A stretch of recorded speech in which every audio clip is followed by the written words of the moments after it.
Hello and नमस्कार, welcome to all. आप सभी का स्वागत है रणधीर एजुकेशन में। आज के इस लेक्चर में हम हिंदी का सबसे महत्वपूर्ण टॉपिक जिसका नाम है क्रिया, और क्रिया जो होती है उसके बारे में हम यहाँ पर X Y Z A to Z सब कुछ समझने वाले हैं, जिसमें आपने कई बार यहाँ पर एक परेशानी फेस की होगी जिसको हम सकर्मक और अकर्मक क्रिया कहते हैं। इन सब के बारे में डिटेल से समझाएंगे कि किस प्रकार आप एक सकर्मक क्रिया को पहचानेंगे और किस प्रकार आप एक अकर्मक क्रिया को पहचानेंगे। तो संपूर्ण जानकारी यहां पर आपको मिलने वाली है। हमारा ये हिंदी का जो सीरीज चल रहा है ये सभी कॉम्पिटिटिव एग्जाम्स के लिए जरूरी है। इन सभी कॉम्पिटिटिव एग्जाम्स में जैसे यूपीएसआई का एग्जाम हो गया, एसएससी जीडी का पेपर हो गया, या फिर डी ट्रिपल एसबी का कोई टीचिंग का एग्जाम हो गया, या फिर सी टेट, यूपी टेट या फिर सुपर टेट, सभी में हिंदी आती है। हमारे उत्तर प्रदेश के सभी पेपर्स में, चाहे वो यूपी पीसीएस का पेपर हो या यूपी ट्रिपल एससी पैट का पेपर हो, सभी में हिंदी आ रही है और हिंदी का वेटेज बहुत ज्यादा होता है। और हिंदी अगर आपको अच्छे से आती है तो आपका स्कोर बहुत अच्छा हो जाता है। इसीलिए हिंदी को हमें एक बार ढंग से पढ़ लेना चाहिए। चलिए इसी सीरीज में आगे बढ़ते हुए हम यहां पर समझने वाले हैं क्रिया क्या है। तो शुरू करते हैं। क्रिया, पहले यहां पर हम परिभाषा लेंगे कि क्रिया जो होता है वह एक शब्द है जो किसी कार्य अथवा उसकी अवस्था या घटना का बोध कराता है। यह वाक्य में किसी व्यक्ति, वस्तु या स्थान के क्रियाशील होने का या उसके द्वारा किसी किए जाने वाले कार्य को दर्शाता है। तो क्रिया का मतलब है इस शब्द से हमें यह लगता है कि कुछ काम हो रहा है। इनके बाद में अक्सर ना शब्द जुड़ा रहता है। अक्सर ना शब्द जुड़ता है, जैसे चलना, पढ़ना, तो कोई काम हो रहा है। इन शब्दों से यह पता चलता है। क्रिया के मूल रूप को हम धातु कहते हैं। जैसे क्रिया का जो मूल रूप है उसे हम धातु कहते हैं। वो कैसे, तो देखिएगा, धातु दो प्रकार की होती है, एक है मूल धातु और एक है यौगिक धातु। देखिए प्रश्न धातु से बहुत आता है और यह same to same UP triple SC PET का जो पेपर था उसमें सेम टू सेम सवाल पूछा गया था कि क्रिया के मूल रूप को हम क्या कहते हैं, धातु कहते हैं। धातु दो प्रकार की होती है, मूल धातु और यौगिक धातु। अब मूल धातु और यौगिक धातु में क्या, तो जैसे मूल मतलब पढ़, लिख, सो, ये जो आपका सो है, लिख, पढ़, ये सब आपकी मूल धातु हैं। लेकिन अगर इसमें हम बाद में ना जोड़ दें, तो जैसे हमने इसमें ना जोड़ा तो यहां पर बना पढ़ना, यहां पर लिख में ना जोड़ा तो बना लिखना, यहां पर सो में ना जोड़ा तो बना सोना। ये एक क्रिया ही तो है। इस शब्द से हमें यही तो पता चल रहा है कि कोई कृत्य, कोई काम किया जा रहा है। इसीलिए हमारी धातु दो प्रकार की है, एक मूल धातु जिसमें एक शब्द जुड़ करके या एक वर्ड जुड़ करके नई धातु बना देता है, जिसे हम यौगिक धातु कहते हैं। जैसे पढ़, इसमें कोई अलग से नहीं जुड़ा हुआ, लेकिन ना लग जाए तो पढ़ना अपने आप में एक यौगिक धातु बन जाए। तो मुझे लगता है कि आप ये बात समझ चुके हैं। अब कुछ और बातें यहां पर समझ लेते हैं कि जो धातु है, अगर उस धातु में हम ना जोड़ दें तो प्रत्यय बनता है। ना जो है एक प्रत्यय है। धातु जैसे आ एक धातु है, इसमें हमने बाद में जोड़ा है ना, आपको दिख रहा होगा, ना जोड़ा है, आना बन गया। अगर आप यहां पर देख रहे हैं तो ये पढ़ है, इसमें हमने जोड़ा ना तो बन गया पढ़ना। इसमें आगे जो दिख रहा है आपको ये है चल, तो चल में हमने जोड़ा ना तो बन गया चलना। यहां पर कर एक धातु है, मूल धातु है, लेकिन इसमें जोड़ा आपने प्रत्यय। प्रत्यय जो होता है वो किसी भी धातु के बाद में जुड़ता है, वही प्रत्यय बता रहे हैं। तो यहां पर ना जुड़ा और बना करना। लिख में ना जोड़ा बना लिखना। आप इसका स्क्रीनशॉट ले लें, आपके काम आएगा। आप पढ़ते चलिए, लिखते चलिए, समझते चलिए। चलो भाई, अब यहां पर क्रिया के हम प्रकार पढ़ लेते हैं। क्रिया के दो प्रकार होते हैं, एक होता है जो कि कर्म के आधार पर और एक होता है रचना के आधार पर। दोनों के आधार पर हम यहां पर क्रिया को समझते हैं। तो देखिएगा, कर्म के आधार पर यही सवाल ज्यादातर प्रश्न बनता है कि कर्म के आधार पर दो प्रकार हैं, जिसमें से एक है सकर्मक और एक है अकर्मक। दोनों प्रकार याद रखेंगे। कर्म के आधार पर सकर्मक और अकर्मक दो प्रकार की क्रिया होती है। अगर बात करें कि रचना के आधार पर, तो रचना के आधार पर यहां पर कई प्रकार हैं, लेकिन हम यहां पर 8 प्रकार पढ़ेंगे। जैसे सामान्य क्रिया, जैसे हमारी सहायक क्रिया, जैसे मुख्य क्रिया, जैसे संयुक्त क्रिया, जैसे पूर्वकालिक क्रिया, और जैसे कृदंत क्रिया, और जैसे सजातीय क्रिया, और हमारी प्रेरणार्थक क्रिया, और एक और जिसे हम बोलते हैं नाम धातु क्रिया। तो पहले हम यहां पर जो कर्म के आधार पर है इसके बारे में पढ़ेंगे, अकर्मक और सकर्मक। लेकिन बाद में रचना के आधार पर पढ़ेंगे, जिसमें हम सामान्य क्रिया को, यहां से आप देख रहे हैं सामान्य क्रिया, मुख्य क्रिया, सहायक क्रिया, संयुक्त क्रिया, पूर्वकालिक, कृदंत, प्रेरणार्थक, नाम धातु और सजातीय, इन सभी के बारे में यहां पर हम डिटेल से पढ़ने वाले हैं। स्क्रीनशॉट ले लें।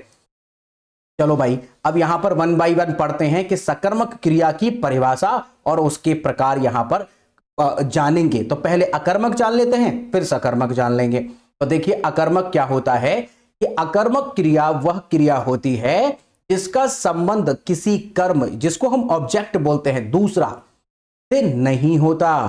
क्रिया जो होती है इसका संबंध किसी दूसरे ऑब्जेक्ट से यानी कर्म से नहीं होता।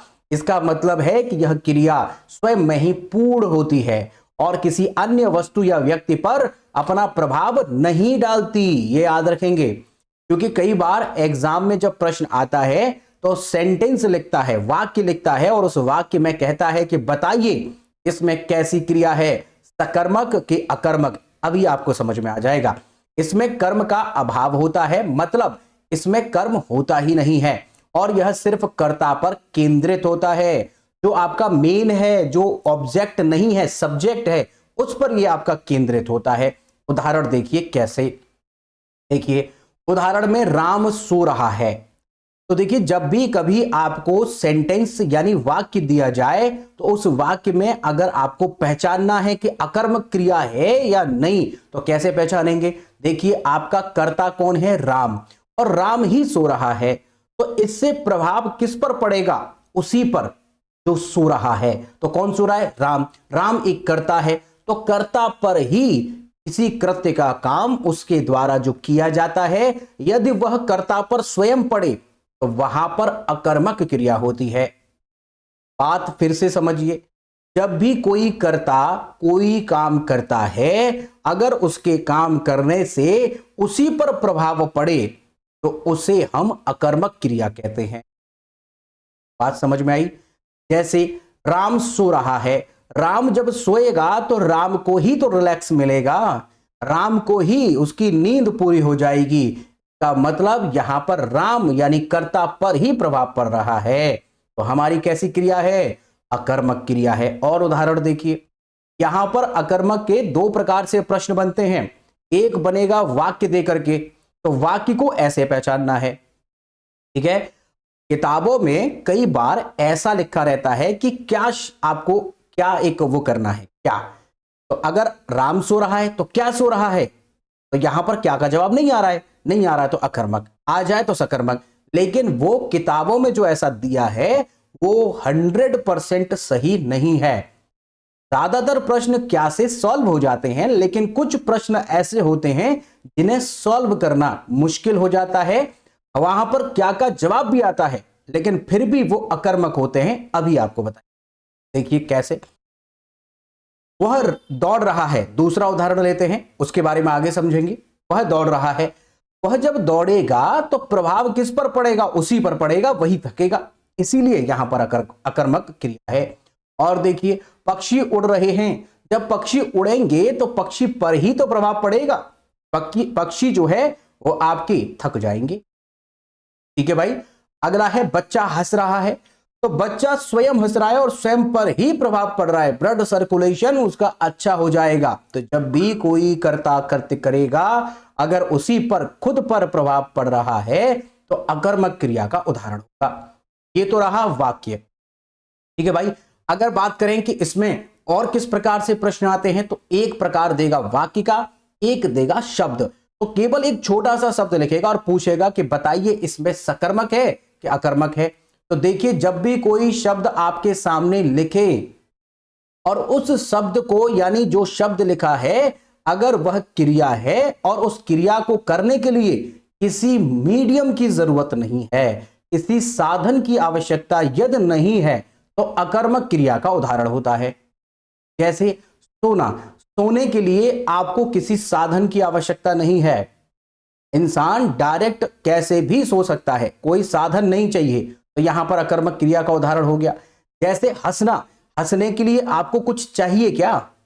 मीन्स कि आपको कोई साधन चाहिए कि मतलब कोई ऐसी कुछ ऐसा कोई प्रोडक्ट लेके आएंगे, उसे लगाएंगे तो हंसेंगे, ऐसा तो नहीं है। हंसने के लिए आपको किसी विशेष अलग से आवश्यकता नहीं है साधन की, इसीलिए उदाहरण है। रोना, रोने के लिए अलग से कुछ नहीं चाहिए, जो है आपके पास है उसी, यानी जो आपके पास इमोशंस हैं उन्हीं के आधार पर आप यहां पर रो सकते हैं। जब रोएंगे तो किसी माध्यम की, किसी साधन की आवश्यकता नहीं पड़ती। दौड़ने के लिए किसी साधन की आवश्यकता नहीं है, यानी आप कहेंगे तो यहां तो पैरों की जरूरत पड़ती है, तो पैर तो आपके पास पहले से ही है ना। तो जब पैर पहले से ही हैं तो क्या आपको अलग से किसी साधन की जरूरत पड़ी? नहीं। जब भी कभी किसी साधन की आवश्यकता ना पड़े तो अकर्मक क्रिया का उदाहरण है। जैसे एक एग्जांपल लेके समझा देते हैं आपको। जैसे आपसे कहे सोचना, तो सोचने के लिए कोई मतलब आपको साधन की जरूरत नहीं है। लेकिन लिखना, अब लिखना जो शब्द है इसमें आपको पेन चाहिए, चौक चाहिए, मार्कर चाहिए, कुछ तो चाहिए ना, तभी तो आप लिख पाएंगे। यदि साधन की आवश्यकता हो जाए तब वो सकर्मक क्रिया होती है। तो लिखना सकर्मक है।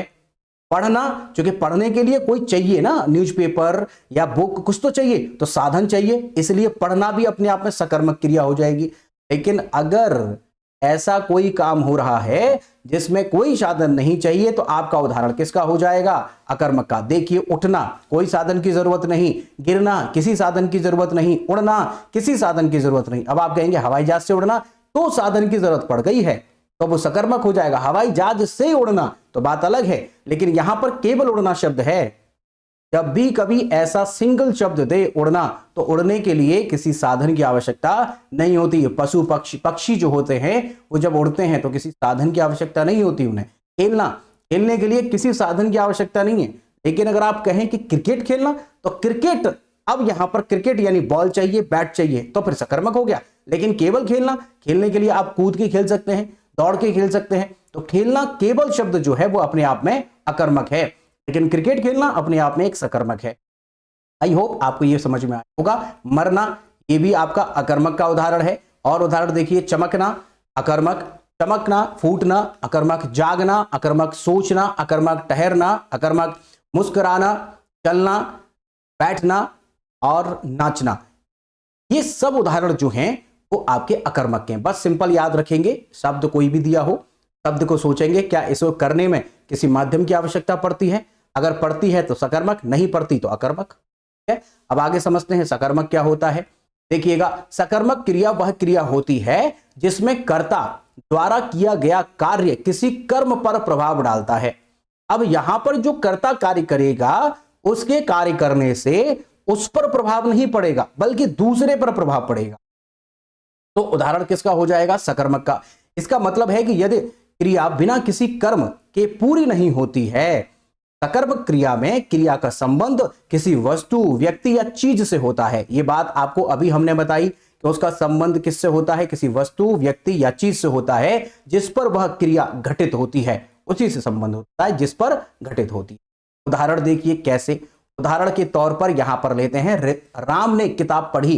पहली बात तो पढ़ना अपने आप में एक सकर्मक क्रिया है, किताब एक कर्म है, और कर्म जो राम है वही करता है। तो राम क्या पढ़ रहा है? किताब। किताब पढ़ेगा तो किताब पूरी हो जाएगी, किताब पर प्रभाव पड़ेगा, डैमेज होगी और थोड़ा सा मतलब पलटेगा तो हो सकता है कि कुछ खराब हो। मतलब मैं कहने का मतलब है कि प्रभाव किस पर पड़ेगा? यहां पर किताब पर पड़ेगा। आगे, सीता ने खाना खाया। अब सीता जब खाना खाती है तो कर्ता के कार्य करने से जो कर्म है उस पर प्रभाव पड़ता है, तो खाना खाएगी तो खाना खत्म हो जाएगा। प्रभाव किस पर पड़ रहा है? खाने पर। मोहन ने विकास को पत्र लिखा। अब विकास जो है वो एक कर्म है, उस पर प्रभाव पड़ रहा है। तो जब भी कभी कर्ता के कार्य करने से किसी दूसरे पर प्रभाव पड़े, यहां पर प्रभाव पड़ रहा है विकास पर, तो मोहन ने विकास को पत्र लिखा। अब पत्र में यदि कोई अच्छी बात है तो विकास खुश होगा, अगर कोई बैड न्यूज है तो विकास दुखी होगा। तो प्रभाव किस पर पड़ने वाला है? विकास। राहुल ने विकास को पीटा। तो राहुल अगर विकास को पीटता है तो पीटने पर विकास पर फर्क पड़ेगा, क्योंकि विकास के चोट लग सकती है, उसे दर्द होगा। ये सब चीजें विकास पर प्रभाव डालेंगी। कर्ता कौन है? राहुल, जैसा कि हमने बोला, यहां पर भी सकर्मक का उदाहरण होगा। और देखिए, दोस्त ने उपहार दिया, दोस्त ने उपहार दिया। उपहार देने पर क्या है? उपहार या तो वो अगर खाने वाला है तो खर्च हो जाएगा, नहीं है तो यूज होगा, तो मतलब इस पर प्रभाव पड़ेगा। राहुल ने विकास को पीटा, जैसा कि अभी हमने आपको उदाहरण दिया, राहुल ने विकास को पीटा। अब कुछ शब्द देख लीजिए, यहां पर एक तो वाक्य लिख के आएगा और फिर शब्द पर आएगा। तो शब्द देखिएगा कौन कौन से हैं। शब्द में यहां साधन की जरूरत पड़ेगी, ध्यान रखेंगे। पढ़ना, पढ़ने के लिए कुछ तो चाहिए, कोई कॉपी, कोई न्यूज़पेपर, कोई एलईडी, कुछ तो चाहिए, तो तभी आप पढ़ पाएंगे। अगर बात करें अगला, बनाना, बनाने के लिए कुछ तो चाहिए, क्या बनाएंगे आप? बनाने के लिए कुछ चाहिए। फेंकना, फेंकने के लिए कोई वस्तु चाहिए, कोई बॉल चाहिए, कोई पत्थर चाहिए, तभी आप फेंक पाएंगे।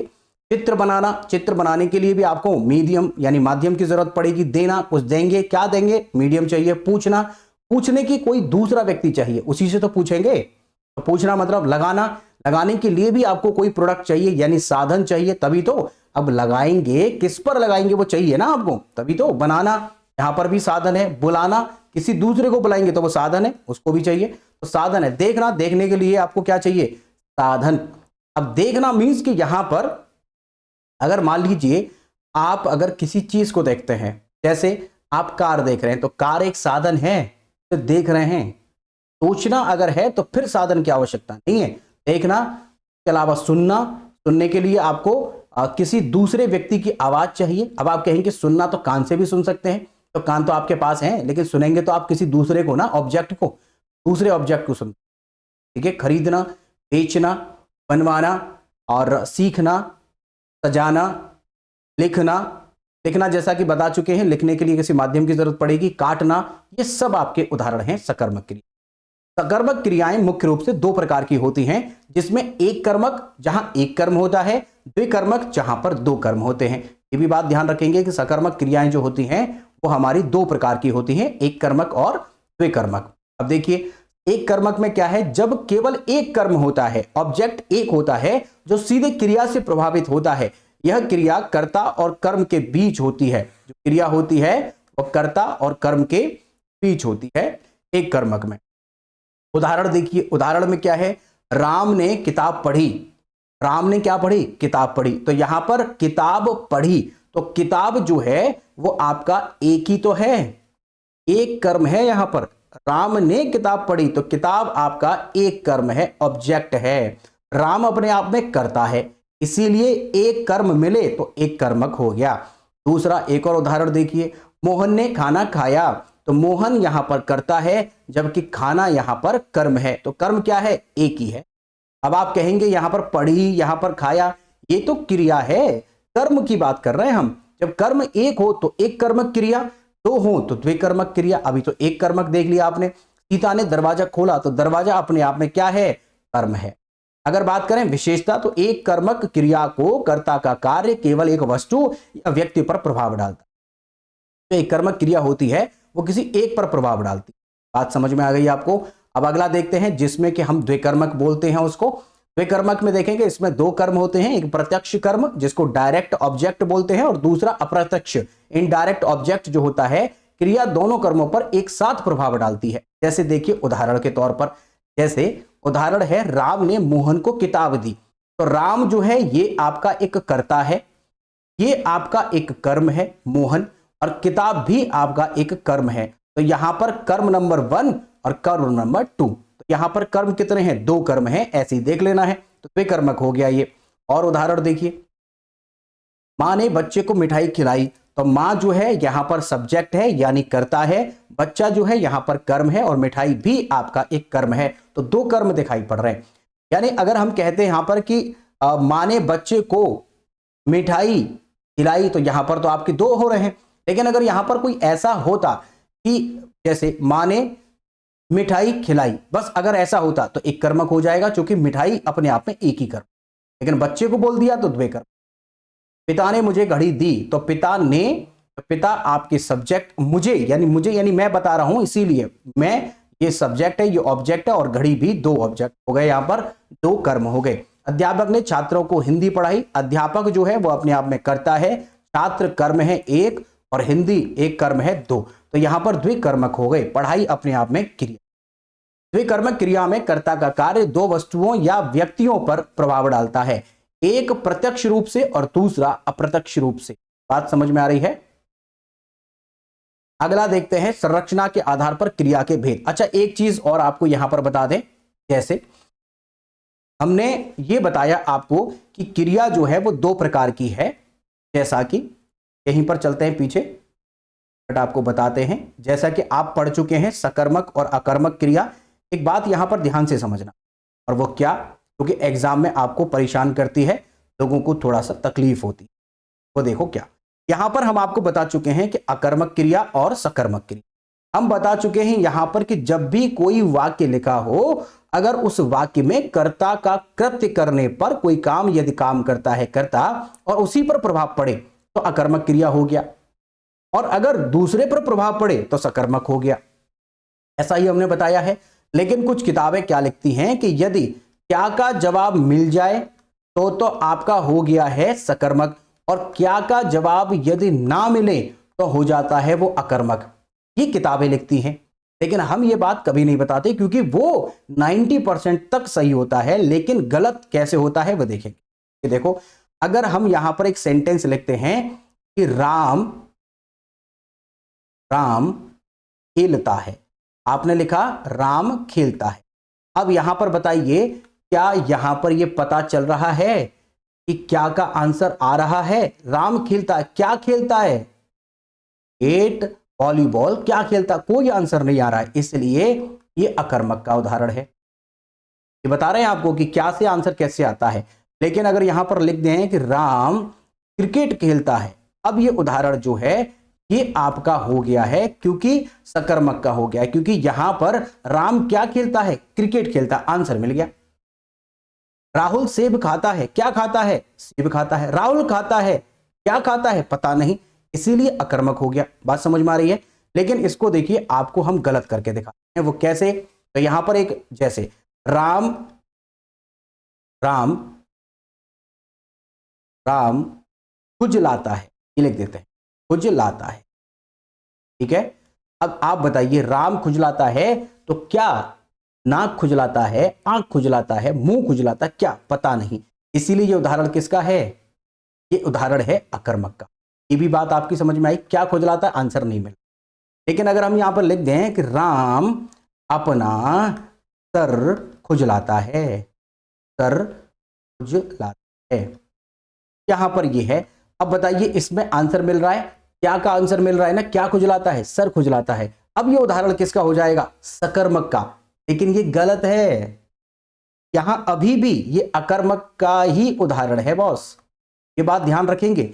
इसीलिए आप लोग जब भी क्वेश्चन को सॉल्व करेंगे तो सिर्फ एक ही बात का ध्यान रखेंगे, और वो क्या, कि जब भी किसी कर्ता के किसी काम को करने पर उस पर खुद पर प्रभाव पड़ रहा हो तो वहां पर अकर्मक क्रिया होती है, और यदि दूसरे पर पड़ रहा हो तो वहां सकर्मक क्रिया होती है, जैसा कि यहां बताया।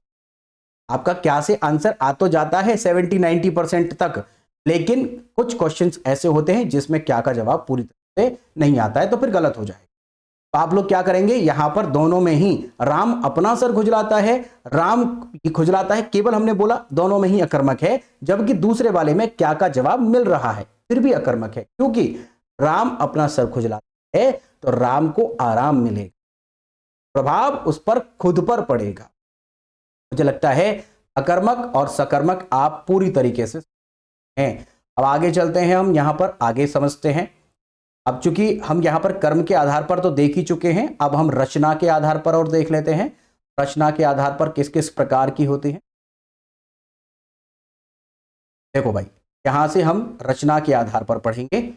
रचना के आधार पर, जैसे अभी आपको हमने बताया सामान्य क्रिया, तरह तरह की कृदंत क्रिया, नाम धातु क्रिया, प्रेरणार्थक क्रिया। वही तो सामान्य क्रिया क्या है? जब क्रिया को पूरा होने के लिए सिर्फ आवश्यकता हो एक वर्ड की, यहां पर कुछ अधूरा है, जैसे सिर्फ एक पद की आवश्यकता।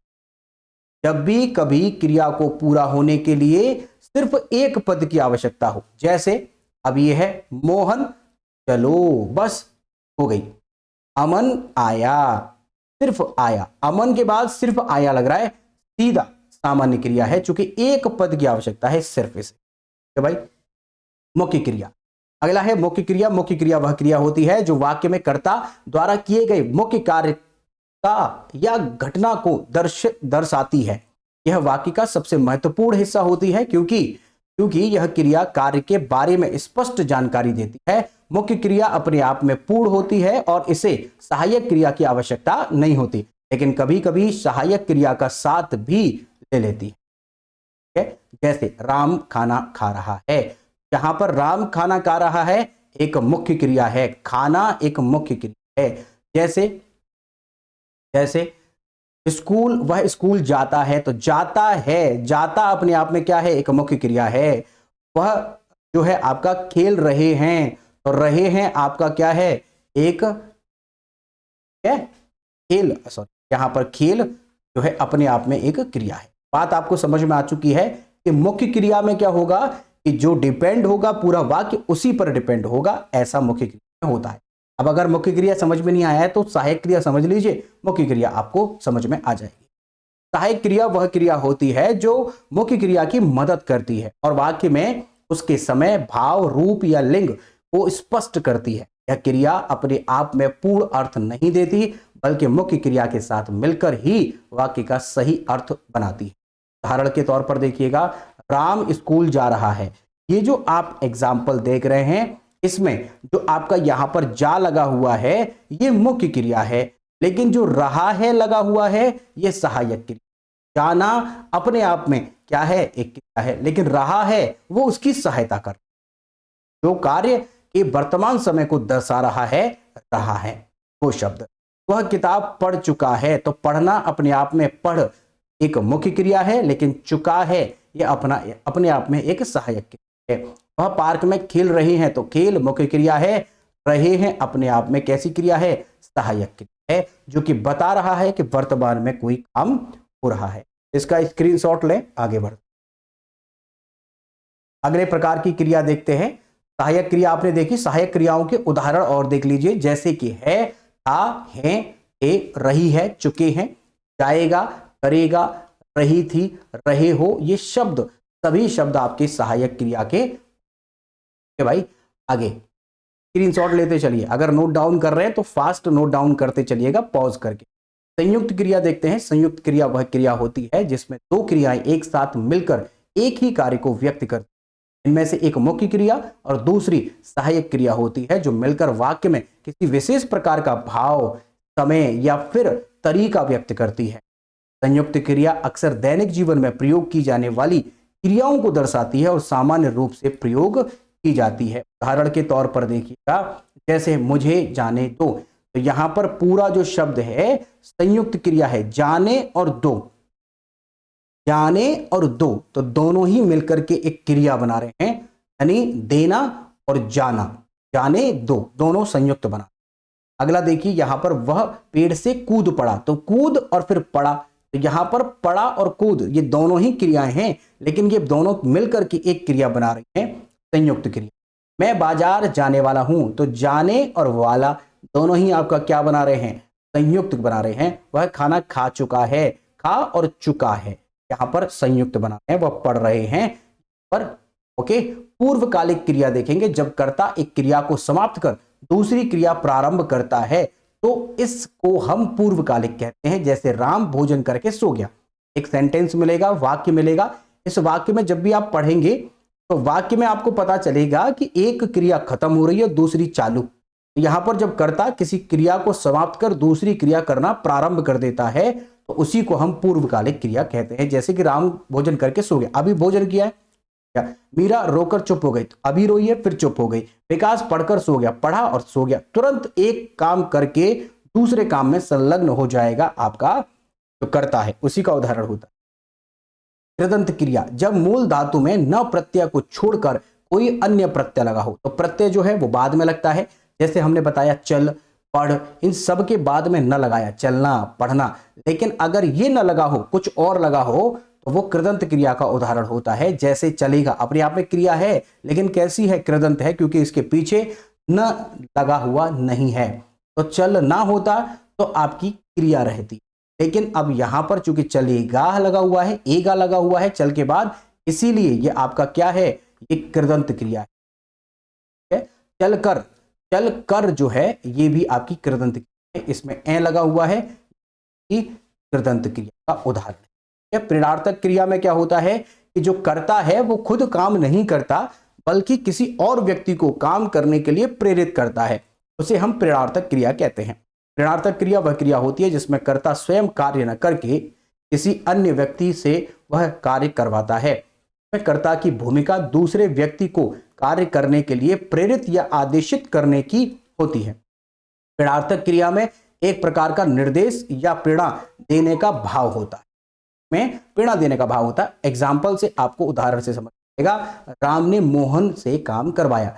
कोई भी कर्ता जो है वो स्वयं काम नहीं करेगा, किसी अन्य से करवाएगा। जैसे माँ ने बच्चे से खाना बनवाया, तो बनवाया तो मतलब किसी और से करवाया, बच्चे से करवाया। अध्यापक ने छात्रों को पाठ याद करवाया, खुद याद नहीं किया, उनसे करवाया। मैंने उसे पत्र लिखवाया, तो उसे पत्र लिखवाया यानी उससे, दूसरे से करवाया है। यहाँ पर दूसरे से। पिता ने बेटे से सामान मंगवाया। यहाँ पर जितना भी कृत्य होगा कर्ता स्वयं नहीं करेगा, किसी और से करवाएगा, वही हो जाता है प्रेरणा। अब देखते हैं नाम धातु। संज्ञा, सर्वनाम और विशेषण शब्दों में क्रिया लगाने से नाम धातु संज्ञा बनती है। जैसे हाथ से हथियाना। हाथ अपने आप में जो होता है वो एक संज्ञा है, लेकिन हाथ से हमने बनाया, इसमें आना लगाकर, ये आना लगेगा या आना लगेगा, ये शब्द लगाकर हम उसे क्या बना देते हैं, संज्ञा या सर्वनाम या विशेषण में वो लगाकर एक शब्द लगाते हैं, नाम धातु बनाते हैं। जैसे हाथ से हथियाना लगा दिया, जैसे लाठी से लठियाना लगा दिया, और बात से बतियाना। ये शब्द जो हैं वो संज्ञा हैं, और उन्हीं संज्ञा के बाद में हमने क्या लगा दिया, आना, इयाना, ऐसे शब्द लगाकर हम उसे नाम धातु बना देते। बहुत ही इंपॉर्टेंट है, अक्सर नाम धातु आती। जब एक ही क्रिया शब्द दो रूपों में लिखा हो उसे सजातीय कहते हैं। जैसे वह बहुत अच्छी लिखाई लिख रही है, तो लिखाई अपने आप में और लिख दोनों लगभग एक ही जैसे दिख रहे हैं, इसीलिए सजातीय कहलाते हैं। सजातीय क्रिया का उदाहरण जैसे बाबर ने बहुत लड़ाइयां लड़ी, तो लड़ाइयां लड़ी, तो यहां पर दोनों एक जैसे दिख रहे हैं, इसीलिए सजातीय का उदाहरण। हमने आपको बता दिया कि क्रिया जो होती है ये दो प्रकार की है, जैसे कि कर्म के आधार पर, रचना के आधार पर। कर्म के आधार पर जो देखी वो सकर्मक। सकर्मक में भी आपने देखा कि एक कर्मक और द्विकर्मक। उसके बाद आपने अकर्मक देख ली। उसके बाद जो कर्म के उसके रचना के आधार पर है वो सामान्य क्रिया, संयुक्त क्रिया, नाम धातु, ऋणार्थक, पूर्वकालिक, पूर्ण क्रिया, ये सब आपने देख ली है। तो मुझे लगता है कि क्रिया से संबंधित आप समझ चुके हैं। अब यहाँ पर क्रिया पक्ष जान लेते हैं, और ये UPSSC का जो मंडी परिषद का पेपर होता है उसमें ये सवाल पूछे गए हैं क्रिया पक्ष। बहुत आसान होता है, लेकिन कई बार हमारी किताबों में क्रिया पक्ष देखने नहीं मिलता। इसलिए चूंकि UPSSC पैट के लिए भी हमारे बहुत सारे छात्र पेपर देने जाते हैं, तो हम चाहते हैं कि उनका ये टॉपिक भी क्लियर हो। क्रिया पक्ष, क्रिया के जिस रूप से क्रिया प्रक्रिया या क्रिया व्यापार का पता चलता है उसे क्रिया पक्ष कहते हैं। बहुत ही सिंपल होता है, लेकिन चूंकि पढ़ा नहीं होता तो इसलिए लोग गलत कर देते हैं। आरंभ घोतक क्रिया पक्ष देखिए क्या है, उस क्रिया को दर्शाता है जिसमें किसी क्रिया की शुरुआत हो रही है, और इसका प्रयोग यह बताने के लिए किया जाता है कि कोई क्रिया अभी अभी शुरू हुई है या शुरू होने वाली है। यह घोतक क्रिया के आरंभ होने की अवस्था का संकेत। बिल्कुल शुरुआती दौर में ये होता है क्रिया पक्ष का आरंभ घोतक, मतलब शुरुआत पता चलती है। जैसे वह पढ़ने लगा, स्टार्टिंग हो रही है। बच्चा खेलने बैठा, जैसे वह दौड़ने लगा, तुरंत लग रहा है कि अभी इसने शुरू किया। इसीलिए प्रगतिबोधक क्रिया पक्ष जो है उस क्रिया को दर्शाता है जो चल रही है या प्रगति में है। इसका उपयोग यह बताने के लिए किया जाता है कि कोई कार्य इस समय किया जा रहा है या जारी है। यह क्रिया की गतिमान अवस्था का संकेत करता है। वह पढ़ रहा है, बच्चा खेल रहा है, वह खाना बना रहा है, प्रगति चल रही है, कॉन्टिन्यूअस काम चल रहा है। आरंभ घोतक आपको बता चुके हैं, वह पढ़ने लगा, ये आपको अभी बताया जस्ट हमने। पूर्णता बोधक क्रिया पक्ष, ये क्या है, वह क्रिया पक्ष जो किसी कार्य के पूर्ण होने या उसके परिणाम को दर्शाता है। यह उस अवस्था का संकेत करता है जो कोई क्रिया समाप्त हो चुकी हो या उसका परिमाण या परिणाम आ चुका हो। उसने खाना खा लिया है। तो यहां पर पूर्ण हो चुका है, खाना खा चुका है, खा लिया है। सीता ने पत्र लिख दिया है, वह परीक्षा पास कर गया है, मतलब पूर्ण हो चुका है, तो पूर्णता बोधक क्रिया पक्ष पर होगा। कि भाई आवृत्ति मूलक क्रिया पक्ष में क्या है कि जब कोई चीज बार बार होती है उसको हम आवृत्ति बोधक क्रिया पक्ष कहते हैं। उसने बच्चे को पढ़ाया, मतलब वो बार बार पढ़ा रहा है। वह अपने बेटे को गाना सिखाता है, मतलब डेली सिखाता है, सिखाता है, रेगुलर, बार बार ये क्रिया होती है, आवृत्ति होती है, इसलिए इसे आवृत्ति बोधक कहते हैं। नियता बोधक क्रिया पक्ष, नियता बोधक में क्या है कि इसमें नियमित रूप से काम चल रहा होता है, वह रोज सुबह टहलता है, नियमित है। सीता हर सप्ताह बाजार जाती है, नियमित है। वह हर साल छुट्टियों में घर आता है, वहां आप दे रहे हैं कि वहां पर रेगुलर चल रहा है, यहां पर नियमित है। ठीक है, अब प्रश्न कर लेते हैं। बच्चे खेल रहे हैं वाक्य में क्रिया क्या है? आप बता सकते हैं बच्चे खेल रहे हैं में कौन सी क्रिया है? तो यहां ऑप्शन हो जाएगा सी, खेल रहे हैं हमारा आंसर हो जाएगा। अगला प्रश्न लेते हैं, तुमने क्या किया में क्रिया कौन सी है? तो क्रिया आप बता सकते हैं, इसमें हमारा किया, किया जो है वो हमारी क्रिया है। अगला प्रश्न है, वह सो रहा है में क्रिया का प्रकार क्या है? सकर्मक है, अकर्मक है, दोनों है? तो बता सकते हैं, बहुत आसान है, अकर्मक है, क्योंकि सोने का प्रभाव उस पर खुद पर पड़ रहा है, इसीलिए अकर्मक। सीता ने रोटी बनाई में क्रिया का प्रकार क्या है? अकर्मक, सकर्मक। रोटी बनाई तो यहां पर सकर्मक होगा, क्योंकि रोटी बनाने पर रोटी बन जाएगी, इसीलिए चूंकि प्रभाव यहां रोटी पर पड़ रहा है। ये अगला प्रश्न जो है, क्योंकि आप ध्यान से पढ़ रहे हैं इसीलिए अगला प्रश्न आप लोग हमें कमेंट करके बताएंगे। चांद निकल आया में कौन सी क्रिया है? चांद निकल आया में कौन सी क्रिया है? निकल आया चांद या कोई नहीं? ऑप्शंस जो भी आपको लगते हैं तो लिखिएगा। क्वेश्चन नंबर 5, इसका आंसर जो भी आपको लगता है, ABCD, जो भी आपको आंसर लगे आप कमेंट करके हमें जरूर बताएं। अगर आपका कोई डाउट है, कोई प्रश्न है या कुछ पूछना चाहते हैं, सुझाव देना चाहते हैं, तो यू आर मोस्ट वेलकम। आप आपके कमेंट आप जरूर। इसके अलावा भाई आप हमें इस पर टेलीग्राम और इंस्टाग्राम, फेसबुक पर भी आप हमें फॉलो कर सकते हैं। चैनल पर यदि पहली बार आए हैं तो चैनल को सब्सक्राइब कर लीजिएगा। अगर आपको लेक्चर अच्छा लगा है लाइक जरूर करिएगा, अपने फ्रेंड्स के साथ शेयर करें। भाई इसके अलावा आप हमसे टेलीग्राम, फेसबुक और इंस्टाग्राम पे जुड़ सकते हैं। टेलीग्राम पर जुड़ने का फायदा है कि डेली करंट अफेयर किस फॉर्म में और सभी के PDF जो भी प्रोवाइड कराते हैं, जो इन्फॉर्मेशन रहती है टेलीग्राम पर रहती है। टेलीग्राम से जरूर जुड़ें। इस लेक्चर के लास्ट तक बने रहने के लिए आप सभी का बहुत बहुत धन्यवाद। मिलते हैं नेक्स्ट में। बहुत बहुत शुक्रिया।